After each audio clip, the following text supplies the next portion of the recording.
Hey everybody, it's the OMAD Dad. Welcome back to my YouTube channel, a channel that is dedicated to living the OMAD lifestyle or eating just one meal a day.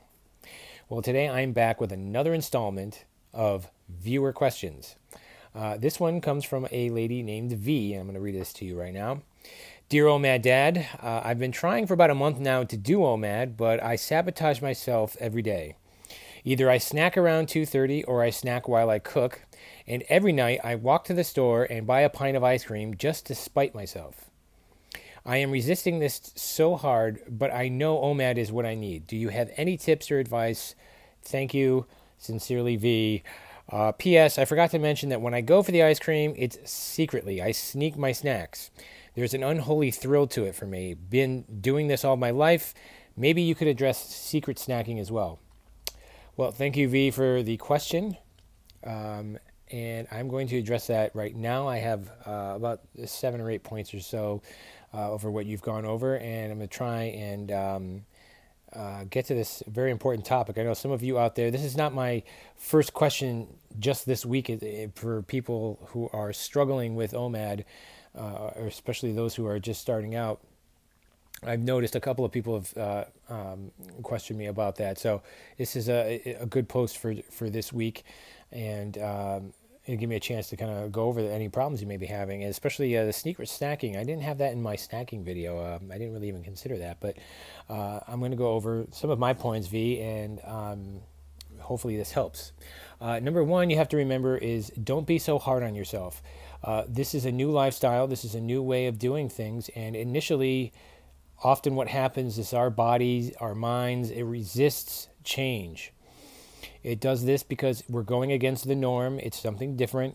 And I'm not to mention that the majority of the public don't eat this way either. So here you are, your body is fighting you, your mind is fighting you, your cravings are kicking in, and everywhere you go there's food, and people telling you that, oh no, it's normal, you should just keep eating all the time, even if you're not hungry, don't worry about it. So yes, it's an uphill battle, and you have a lot to do, but don't be so hard on yourself if you're not getting this right away. If it were it is difficult. Losing weight, getting yourself healthy can often be difficult. And if it were so easy, then we would not be making these videos because everybody on our planet would just be happy and healthy and nothing would be wrong. So number one, don't be hard on yourself. Number two, you kind of have to get through the first week with OMAD or even any kind of intermittent fasting plan. I've often said that the first 4 or 5 days are usually the hardest. At least that's how it was for me. Some people, it's a little bit longer. Some people, it's a little bit less. Some people have no hardship at all with it. They just flow right into OMAD and everything is happy and dandy and fine. I found that it took me about 5 days or so to really kind of get used to just eating one meal a day. And there's a lot of tips on a lot of the other videos on this channel on how I made that transition a little easier and how I continue to make it easier for myself. But after the first week, your body is used to this pattern, and it gets used to eating at a certain time. And if you feed it properly and you feed it the right way, and not to say that you need to be on a specific diet per se, but if you get enough food and you do so in a proper manner, then you will be fine until your next meal.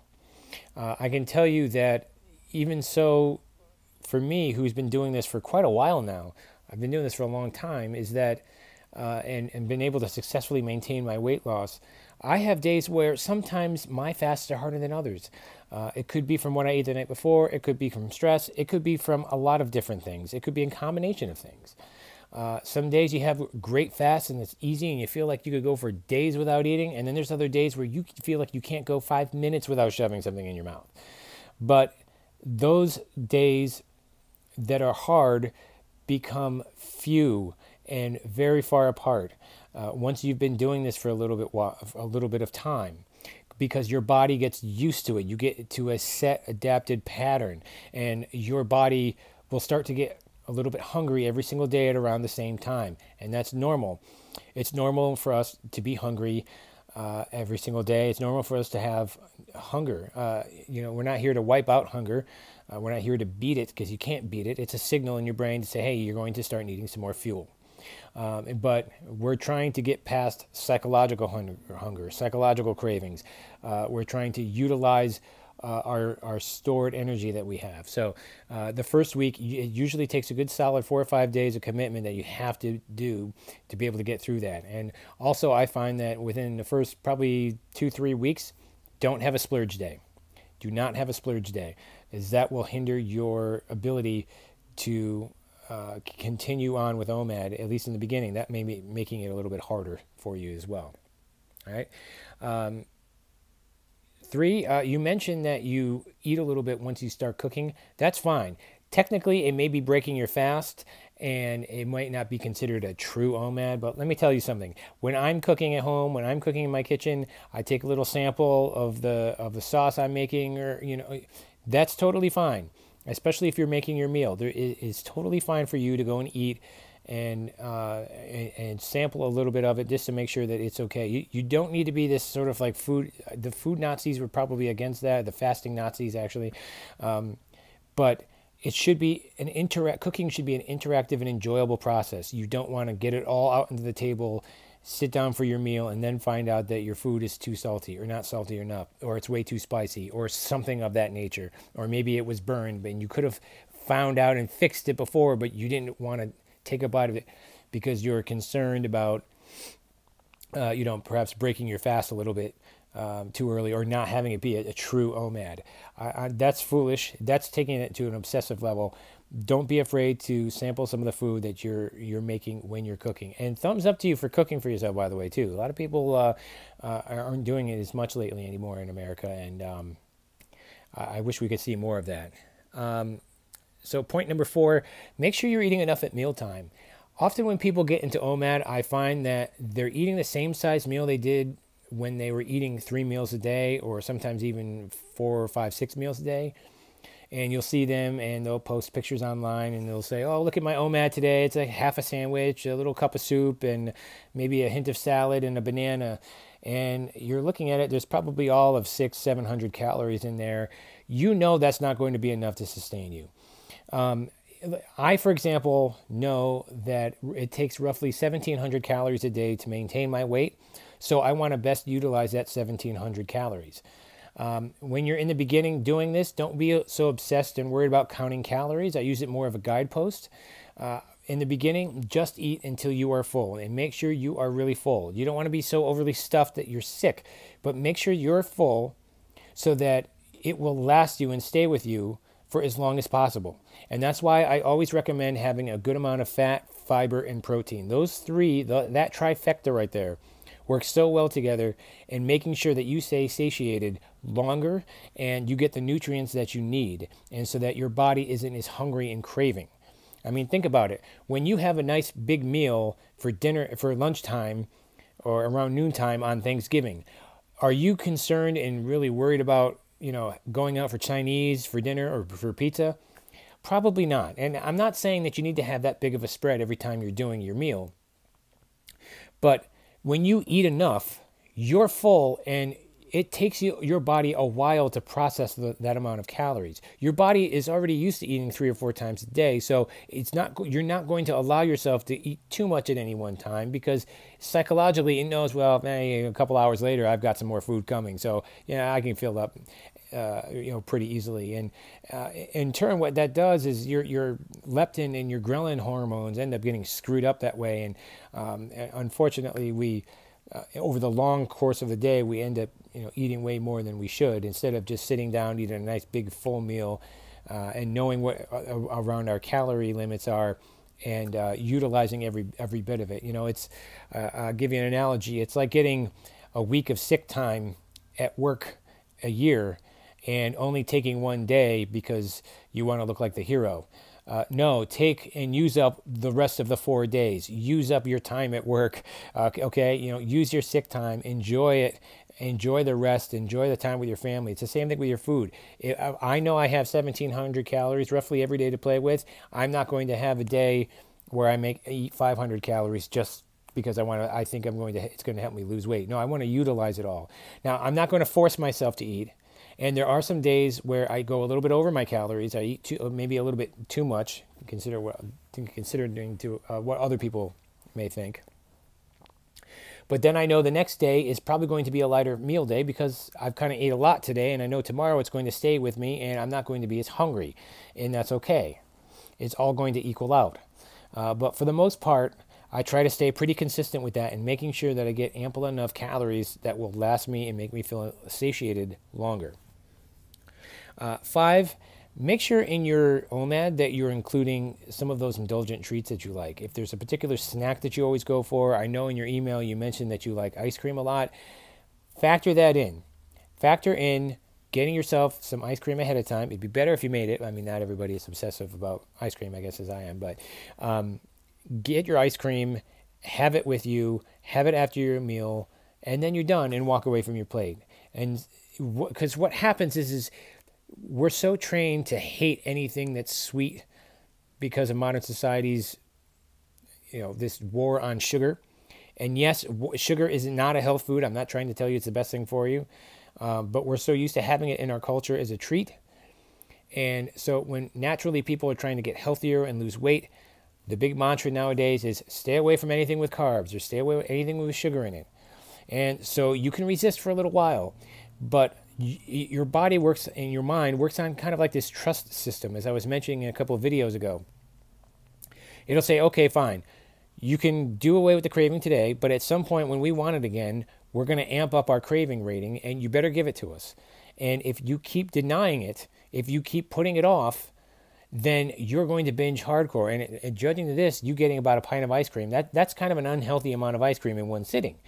Whereas if you just had a couple of scoops of ice cream every single day as part of your meal on OMAD, you would probably feel satisfied knowing that, okay, I had my sweet indulgence, I had my treat. At least it is for me. For me, I really love chocolate. And to me, the end of a meal isn't really quite complete unless I have a little piece of chocolate. Excuse me.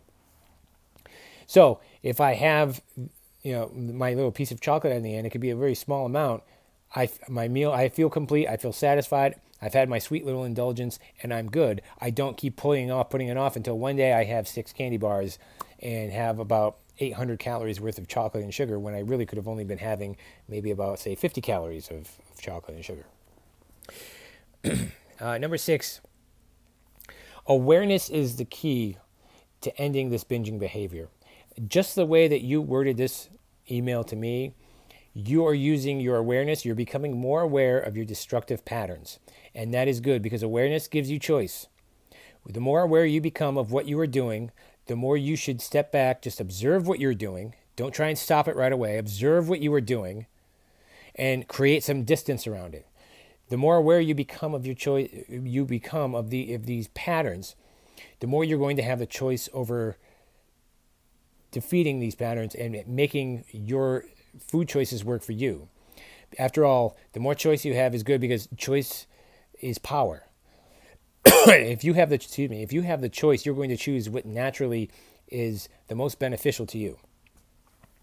And the fact, it sounds like you've been doing this for a while based on your email here. So I don't know if somebody at some point made you feel bad for wanting food. There could be, if it's very deeply rooted, you may even have to talk to someone who could be a specialist in dealing with food behavior issues, some sort of mental health expert at all, expert that would be really trained for this sort of issue. But just the fact that you're bringing awareness that you do this is the first step that anyone will tell you in overcoming and conquering this destructive behavior.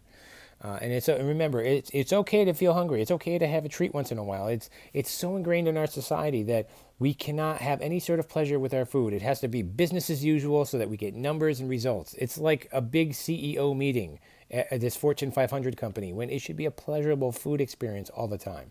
Which doesn't mean you're having champagne and caviar at every meal. It just means that you're having meals with flavor that are using real ingredients that you like, things that you want to eat. Having some pleasure, taking enjoyment out of it, eating until you are full and satisfied, and then putting the plate away until the next day. And number 7, my last tip is, if OMAD is still, after considering all of this, too hard, consider starting with a 5-hour eating window. Take a 5-hour eating window, eat at your leisure, eat what you like, and then gradually, week by week, shorten that window by a half an hour. Just a half an hour is just really nothing that you're allowing yourself to eat until you get yourself into a true OMAD. For some people, they can go cold turkey. They could go right square into eating OMAD, and it's fine, and it works for them. For other people, they need a little bit more of a gradual push, and that's fine too. Especially if you're one who's a picker or someone who likes to eat a little bit slower because they fill up really quickly. Don't be afraid to start with a slightly larger eating window. Again, I don't get a commission by the number of people I sign up for OMAD. So if you're not truly doing an OMAD right away, it's okay. You could still be in the club. Okay. It's all right. It's fine. Just start with about a 5-hour eating window. I wouldn't go any longer than that. Start with about a 5-hour eating window. Don't worry about what you're eating or how much just yet. Over time, once you start getting used to this lifestyle, your stomach will shrink a little bit, and you're going to find that it's harder and harder for you to eat the same volume of food that you were before.